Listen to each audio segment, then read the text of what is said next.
நாமே படைத்துக் கொள்ளவில்லை. நாம் வாழ்கிற இந்த பூமியை நாமே படைத்துக் கொள்ளவில்லை.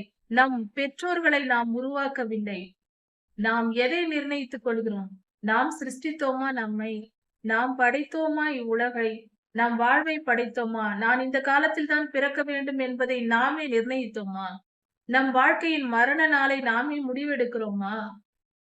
இல்லை. அப்படி இருக்க நம் வாழ்க்கையை நாமே வாழ என்ன உரிமை இருக்கிறது? என்ன நீதி இருக்கிறது? மனித வாழ்க்கை என்பது கர்த்தரால் கொடுக்கப்பட்டது. நம்முடைய பிதாவாகிய தேவனுடைய அன்பும் ஆண்டவராகிய இயேசு கிறிஸ்துவின் கிருபையும் சமாதானமும் உங்கள் அனைவரோடும் கூட என்றென்றைக்கும் இருப்பதாக. தலைப்பு: நான் உன்னை விட்டு விலகுவதும் இல்லை, உன்னை கைவிடுவதும் இல்லை. உபாகமம் 4ஆம் அதிகாரம் 10ஆம் வசனம் முதல். நாம் எப்பொழுதும் இன்பமாக வாழ வேண்டும் என்று நினைத்து வாழ்ந்து கொண்டிருந்தால் துன்பம் வந்து தோலை தட்டும். நான் வந்துவிட்டேன் என்று சொல்லும்.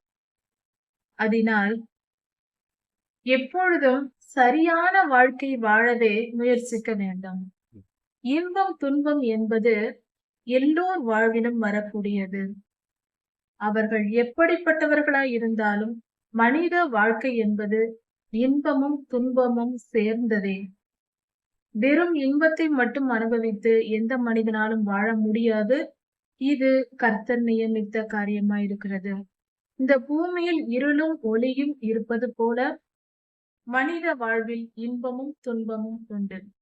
அதனால் வாழ்க்கையை எப்படி சரியாக வாழ வேண்டும் என்பதை கற்றுக்கொண்டு, எது சரியான வாழ்க்கை, வாழ்க்கையில் நாம் எப்படி வாழ வேண்டும், ஒரு சாதாரண சமையல் செய்வதற்கு நாம் எப்படி செய்ய வேண்டும் என்கிற ஒரு முறை இருக்கிறது. எல்லாவற்றிற்கும் சட்டதிட்டங்கள் இருக்கிறது, இப்படிதான் செய்ய வேண்டும் என்று. மனித வாழ்க்கை வாழ்வதற்கு அதற்குரிய சட்டம் எங்கே? மனிதன் என்றால் இப்படிதான் வாழ வேண்டும், இதுவே சரியான வாழ்க்கை என்று சொல்லுகிற சட்ட திட்டங்கள் எங்கே இருக்கிறது? அது பைபிளில் இருக்கிறது. வேதாகமம் தெள்ளத் தெளிவாக அதை பெற்றுள்ளது.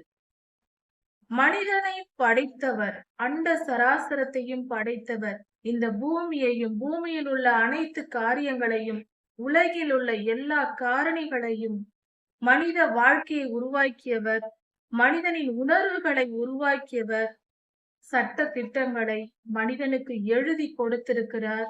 அதற்கு பெயர் பைபிள். அதில் வாழ்வியல் சொல்லப்பட்டிருக்கிறது. வாழ்க்கை என்றால் என்ன என்று சொல்லப்பட்டிருக்கிறது. எப்படி வாழ வேண்டும் என்ற சட்ட திட்டங்கள் இல்ல. ஒரே புஸ்தகம், சரியான முறை உள்ள ஒரு புஸ்தகம் என்று சொல்லலாம். ஏனென்றால் மனித வாழ்வை படைத்தவர் வாழ்வியலை நமக்கு எழுதி கொடுத்திருக்கிறார். மனிதர்களின் சிந்தனையில் தோன்றுவதல்ல. அது சில விஷயங்கள் சரியாக இருக்கலாம், சில தவறாக இருக்கலாம், சில விஷயங்கள் மட்டும் இருக்கலாம். முழுமையாக எல்லா காரியத்தையும் யாராலும் சொல்ல முடியாது. மனித ஞானத்திற்குட்பட்ட அளவே எந்த புத்தகமும் எழுதப்படும். ஆனால் கர்த்தர் எழுதி கொடுத்த புத்தகம் பூரண ஞானமுள்ளவர். அவர் தம் திருக்கரங்களால் மனிதனை உண்டாக்கியவர், மனித வாழ்வை உண்டாக்கியவர். இப்படி வாழ வேண்டும் என்று தெளிவாக எழுதி கொடுத்திருக்கிறார். எல்லா மனிதரையும் படைத்தவருக்கு எல்லா சூழ்நிலைகளும் தெரியும். எல்லா மனிதரின் சூழ்நிலைகளுக்கும் பிரச்சனைகளுக்கும் முடிவு வேதத்தில் உண்டு. கர்த்தர் சொல்லியிருக்கிறார், நானே வழியும் சத்தியமும் ஜீவனுமாய் இருக்கிறேன். அவரே நம் வாழ்க்கையின் வழி. அவர் கொடுத்திருக்கிற வழியின்படி நாம் வாழும்போது, 10 கட்டளைகளை கைக்கொண்டு நாம் வாழும்போது, மலை பிரசங்கத்தை கேட்டு அதன்படி நாம் வாழும்போது, நம் வாழ்க்கை மிக சரியானதாக இருக்கும். அது நம்மை நித்திய ஜீவனில் கொண்டு போய் சேர்க்கும். இவ்வுலக வாழ்வின் போது அது நிம்மதியை தருகிறதாக இருக்கும். இன்பத்திலும் சமாதானம், துன்பத்திலும் சமாதானம், வியாதியிலும் சமாதானம், மரணத்திலும் கூட சமாதானத்தை கர்த்தரால் தர முடியும். உலகத்தின் மிகப்பெரிய துன்பம் மரணம். அந்த மரணத்தில் கூட நிம்மதியா இருக்க முடியும் என்றால் அது கர்த்தரால் மட்டுமே நமக்கு கொடுத்திருக்கிற ஒரு பெரிய பாக்கியம். அவர் மரணத்தை கூட நாம் சமாதானமாய் கடக்க செய்வார். வாழ்க்கையில் இன்ப துன்பங்கள் சமமானதே. ஆனால் அதை நாம் சரியாக வாழ வேண்டும் என்பதையே முயற்சிக்க வேண்டுமே தவிர எப்பொழுதும் இன்பமாக இருக்க வேண்டும், என் இஷ்டப்படி நாம் வாழ வேண்டும் என்று நினைப்பதே மிகப்பெரிய வாழ்க்கையின் தவறாக இருக்கிறது. இந்த உலகத்தின் மிகப்பெரிய தவறு என் இஷ்டப்படி நான் வாழ வேண்டும் என்று நினைப்பது. இது ஒரு சுயம். அதற்கு நம்மை நாமே படைத்துக் கொள்ளவில்லை. நாம் வாழ்கிற இந்த பூமியை நாமே படைத்துக் கொள்ளவில்லை. நாம் எதை நிர்ணயித்துக் கொள்கிறோம்? நாம் சிருஷ்டித்தோமா நம்மை? நாம் படைத்தோமா இவ்வுலகை? நாம் வாழ்வை படைத்தோமா? நான் இந்த காலத்தில் தான் பிறக்க வேண்டும் என்பதை நாமே நிர்ணயித்தோமா? நம் வாழ்க்கையின் மரண நாளை நாமே முடிவெடுக்கிறோமா? இல்லை. அப்படி இருக்க நம் வாழ்க்கையை நாமே வாழ என்ன உரிமை இருக்கிறது? என்ன நீதி இருக்கிறது? மனித வாழ்க்கை என்பது கர்த்தரால் கொடுக்கப்பட்டது. கர்த்தரே அதை சிருஷ்டித்தார், உருவாக்கி படைத்தார். கர்த்தருக்கு சொந்தமானது. அவர் இஷ்டப்படிதான் நாம் வாழ வேண்டும்.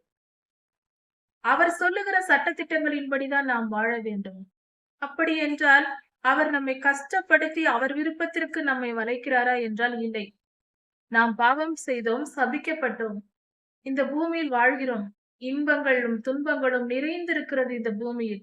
இப்படிப்பட்ட பூமியில் நம் போராட்டங்களை வெற்றி பெற்று பரிசுத்தமாய் வாழ்ந்து பரலோகத்திற்கு செல்வதற்கு நாம் என்ன செய்ய வேண்டும் என்கிற ஆலோசனைகளை, கட்டளைகளை நமக்கு கர்த்தர் கொடுக்கிறார். அதுதான் பைபிள். பைபிளில் நமக்கு எல்லாம் சொல்லப்பட்டிருக்கிறது. நீ இப்படி வாழ்ந்தால் நீ நிம்மதியா இவ்வுலக வாழ்க்கையை வாழலாம், சமாதானத்துடன் வாழலாம், பாவம் இல்லாமல் பரிசுத்தமாய் வாழலாம், வாழ்க்கையின் முடிவில் நித்திய ஜீவனையும் பெற்றுக் கொள்ளலாம், பரலோகத்தை வந்து அடையலாம். எரி நரகத்திற்கு தப்பிக்கொள்வதற்கான வழியே வேதாகம புஸ்தகத்தில் சொல்லப்பட்டிருக்கிறது. கர்த்தருடைய வார்த்தைகளை கேட்டு வேத புத்தகத்தை படித்து அந்த வசனத்தில் சொல்லப்பட்டிருக்கிற வார்த்தைகளை நாம் கேட்டு புரிந்து கொண்டு அதன்படி வாழும்போது நரகத்திற்கு நம்மை காப்பாற்றிக் கொள்ளலாம். நாம் தியானித்து அதை புரிந்து கொண்டு கர்த்தருடைய ஆலோசனைகளின்படி நாம் நடக்கும் போது நம் வாழ்க்கையில் எல்லா காரியத்திலும் வெற்றி பெறுவதற்கான வழி அதில் இருக்கிறது. சந்தோஷமாய் வாழ்வதற்கான வழி இருக்கிறது. சமாதானமாய் வாழ்வதற்கான வழி அதில் இருக்கிறது. முடிவில் நரகத்திற்கு தப்பி பரலோகத்திற்கு போவதற்கான வழியும் அதில் இருக்கிறது. இப்படிப்பட்ட பொக்கிஷத்தை நாம் ஏற்றுக்கொள்வதே ஞானமான செயல். அதை ஏற்றுக்கொள்ளாமல் இருப்பது ஞானமான செயலாக எப்படி இருக்க முடியும்? கர்த்தருடைய வார்த்தைகளை ஏற்றுக்கொண்டு அதன்படி நாம் நடக்கும்போது நாம் நித்திய ஜீவனை சுதந்திரித்துக் கொள்ளலாம், சொர்க்கத்திற்கு செல்லலாம், பரலோகத்திற்கு செல்லலாம், நரகத்திற்கு தப்பித்துக் கொள்ளலாம். அப்படிப்பட்ட வழியை கர்த்தர் நமக்கு கொடுத்திருக்கிறார். அதை நாம் மனப்பூர்வமாய் ஏற்றுக்கொள்வோம். வேத வசனத்தை எடுத்து தியானிப்போம்.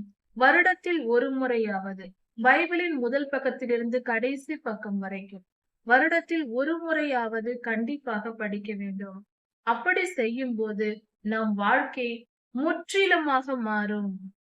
நமக்கே நம்மை அடையாளம் தெரியாத அளவுக்கு ஒரு 10 வருடங்கள் கழித்து பார்த்தால் என் வாழ்க்கையா இது, நானா இப்படி வாழ்ந்திருக்கிறேன் என்று நம் கடந்த காலத்தை நினைத்து நாமே வெட்கப்படுவோம்.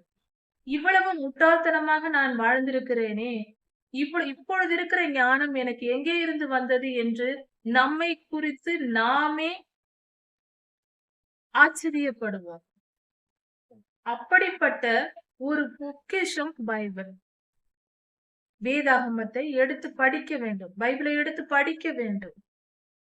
பைபிள் என்பது இவ்வுலக வாழ்க்கையில் ஒவ்வொரு மனிதனும் பெற வேண்டிய மிகப்பெரிய பொக்கிஷம். நம் ஜீவனை காட்டிலும் நாம் அதிகமாய் நேசிக்க வேண்டிய ஒரு காரியம் பைபிளானது. நாம் வேத வசனங்களை படித்து நம்மை நாம் சுத்திகரித்துக் கொண்டு நரகத்திற்கு தப்பி பரலோகத்திற்கு போக கர்த்தருடைய வழியாக நம் கைகளில் கொடுக்கப்பட்டிருக்கிறது. கர்த்தருடைய அன்பின் வெளிப்பாடு அது. நாம் பாவம் செய்தோம், சபிக்கப்பட்டோம் ஆதி பிதாக்கள் மூலமாக. ஆனால் கர்த்தர் மீட்டு கொள்ளும்படியாக நம்மை அந்த பாவம் என்கிற சேற்றிலிருந்து நம்மை தூக்கி எடுப்பதற்காக அவர் காட்டுகிற அன்பின் கயிறு அது. அதை நாம் பற்றி கொள்ளும் போது, வேதாகமத்தை நாம் பற்றி கொள்ளும் போது நாம் அவருடைய வார்த்தைகள், வேதாகமம் என்றால் அவருடைய வார்த்தைகளை நாம் கை கொண்டு அவரை ஏற்றுக்கொண்டு, யோவான் 1ஆம் அதிகாரத்தில் சொல்லப்பட்டிருக்கிறது. ஆதியிலே வார்த்தை இருந்தது, அந்த வார்த்தை தேவனிடத்தில் இருந்தது, அந்த வார்த்தை தேவனாய் இருந்தது என்று. வேத புத்தகத்தின் வசனமே இயேசு கிறிஸ்து. அவர் பரிசுத்த ஆவியாக வேத வசனத்தை தியானிக்கும் போது அவர் பரிசுத்த ஆவியாக நமக்குள் வருகிறார். நம் ஆவிக்குள், நம்முடைய இருதயத்திற்குள் மாற்றங்களை ஏற்படுத்துகிறார். நம்மை பரிசுத்தப்படுத்துகிறார். நமக்கு சமாதானத்தை தருகிறார். சந்தோஷத்தை தருகிறார். நித்திய ஜீவனை நமக்கு கொடுக்கிறார். இவ்வுலக வாழ்க்கையின் எல்லா காரியங்களிலும் வெற்றியை கொடுக்கிறார். நம்மை ஒரு ராஜாக்கள் போல, ராணிகளைப் போல நம்மை வாழ வைக்கிறார். எந்த சூழ்நிலையில் இருந்தாலும் நாம் எல்லா பாடுகளையும் விட்டு விடுதலையாகி சந்தோஷமாக வாழ்வதற்கான வழியை கர்த்தர் நமக்கு காட்டுகிறார். வேத புத்தகத்தை எடுத்து வாசிப்போம், வசனங்களை தியானிப்போம். அது நமக்கு பொக்கிஷமாக இருக்கிறது. அப்படிப்பட்ட பொக்கிஷத்தை பயன்படுத்திக் கொள்கிறவர்களே புத்திசாலிகள். அந்த பொக்கிஷத்தை எடுத்து பூமியின் அடியில் இன்னும் ஒரு 50 வருடம் இருக்கட்டும் என்று, 100 வருடம் இருக்கட்டும் என்று புதைத்து வைத்தால் அதனால் என்ன பலன் உண்டு? வேதாகமத்தை வாங்கி பைபிளை எடுத்து மூடி பத்திரப்படுத்தி நம் வீட்டில் வைத்திருப்பதினால் ஒரு பொக்கிஷத்தை நாம் பூமிக்கடியில் புதைத்து வைப்பது போன்ற ஒரு செயலாகும். அந்த பொக்கிஷம் இருந்தும் நமக்கு அது பயன்படுவதில்லை. அதுபோல வேத புத்தகத்தை நாம் எடுத்து வாசிக்காவிட்டால் பொக்கிஷமாக அது நம்மிடத்தில் இருக்கும். ஆனால் அதை பயன்படுத்தினாலே அதன் பலனை நாம் அனுபவிக்க முடியும்.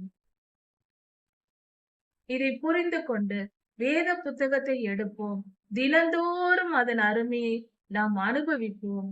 பொக்கிஷத்தை நாம் தினந்தோறும் அதை எடுத்து செலவு செய்து அதை சந்தோஷப்படுவது போல நாமும் வேதாகமம் என்னும் பொக்கிஷத்தை தினந்தோறும் எடுத்து வாசித்து அதை சாப்பிட்டு வசனங்களை உட்கொண்டு நம் ஆவிக்கு ஆகாரமாக, நம் ஆத்துமாவை திருப்புகிற ஒரு ஆயுதமாக, நம் ஆத்துமாவை சுத்திகரிக்கிற ஒரு காரணியாக பரிசுத்த ஆவியானவர் நமக்குள் வரும்படியாக வேத புத்தகத்தை எடுத்து வாசிப்போம். அப்பொழுது மனம் திரும்புதல் உண்டாகும், பாவ மன்னிப்பு கிடைக்கும், நம் இருதயம் பரிசுத்தமாகும். பரிசுத்தமான இருதயத்திலிருந்து எழும்புகிற ஜெபம் உடனே கேட்கப்படும். கர்த்தர் அதை கேட்பார், நமக்கு உடனே பதில் தருவார், நற்காரியங்களை நமக்கு தருவார். முதலில் நம் இருதயத்தை சுத்திகரித்துக் கொள்வோம். அதை சுத்திகரிப்பதற்காக வேத புத்தகத்தை வாசிக்க வேண்டும் என்றால் முதலில் ஜெபிப்போம். கர்த்தாவே, நான் வேத புத்தகத்தை எடுத்து வாசிக்க விரும்புகிறேன், என்னை பலப்படுத்தும். வேத புத்தகத்தை வாசிக்க வேண்டும் என்று நினைக்கும் போது எந்த மனிதனானாலும் ஆரம்பத்தில் முதலில் தொடங்க நினைக்கும் போது கண்டிப்பாக தடைகள் வரும். அதில் எந்த மாற்று கருத்தும் இல்லை. தடைகள் வரும். நம் மனம் வேறு வேறு இடங்களில் சிதறி ஓடும். நாளை படித்துக் கொள்ளலாம், பின்பு படித்துக் கொள்ளலாம் என்று தோன்றும். இது எல்லாம் பொல்லாத சாத்தானால் கொடுக்கப்படும் எண்ணங்கள். அதனால் முதலில் ஜெபிப்போம். கர்த்தாவே, வேத புத்தகத்தை நான் வாசிக்க என்னை நான் அர்ப்பணிக்கிறேன், என்னை ஒப்புக் கொடுக்கிறேன். என்னை ஆளுகை செய்து என்னை வேதத்தை படிக்க வையும், பைபிளை படிக்க வையும். முழுமையாக நான் படிக்க விரும்புகிறேன், எனக்கு கற்றுத்தாரும் என்று நாம் ஜெபித்து விட்டு நாம் ஆரம்பித்தால் கண்டிப்பாக தேவ பலன் நமக்கு கிடைக்கும். அதனால் வேத புத்தகத்தை முழுமையாக நம்மால் வாசிக்க முடியும். தினந்தோறும் 5 அதிகாரங்கள் படித்தால் கூட ஒரு வருடத்தில் ஒரு முறை படிக்க முடியும். அதனால் தயவு செய்து இதற்காக நேரம் முதலில் இதற்கான நேரத்தை ஒதுக்கிவிட்டு மற்ற காரியங்களை மீதி உள்ள நேரங்களுக்கு ஒதுக்கி கொள்ளலாம். முதலில் வேத புத்தகத்தை வாசிக்க தேவையான நேரத்தை முதலில் பிக்ஸ் செய்துவிட்டு பின்பு மற்ற காரியங்களுக்கு நேரத்தை ஒதுக்குங்கள். அதுவே சரியான முறை. கர்த்தருடைய சன்னதியில் சேருவதற்கு, வேதத்தை தியானிப்பதற்கு நாம் நம்முடைய நேரத்தை முதலில் கர்த்தருக்கென்று கொடுத்துவிட்டு மிச்ச நேரத்தை மற்ற காரியங்களுக்கு, உலக காரியங்களுக்கு கொடுப்போம். அதுவே சரியான முறை. எல்லா வேலையையும் முடித்துவிட்டு எல்லாவற்றிற்கும் திட்டம் போட்டுவிட்டு மிச்சமுள்ள நேரத்தை வேதம் வாசிக்க ஒதுக்கக்கூடாது. அது தவறான முறை. முதலில் வேதம் வாசிப்பதற்கான நேரத்தை ஒதுக்கிவிட்டு மற்ற காரியங்களை பின்பு யோசித்து நாம் ஷெட்யூல் போடலாம். இப்படியாக செய்யும் போது கர்த்தர் நம்மை ஆளுகை செய்வார். அவருக்கு முதலிடத்தை நாம் கொடுக்கும் போது நாம் ஆசீர்வாதமாய் இருப்போம். கர்த்தர் உங்களை ஆசீர்வதிப்பாராக. இதன் தொடர்ச்சியை அடுத்த செய்தியில் பார்க்கலாம். மாரநாதா.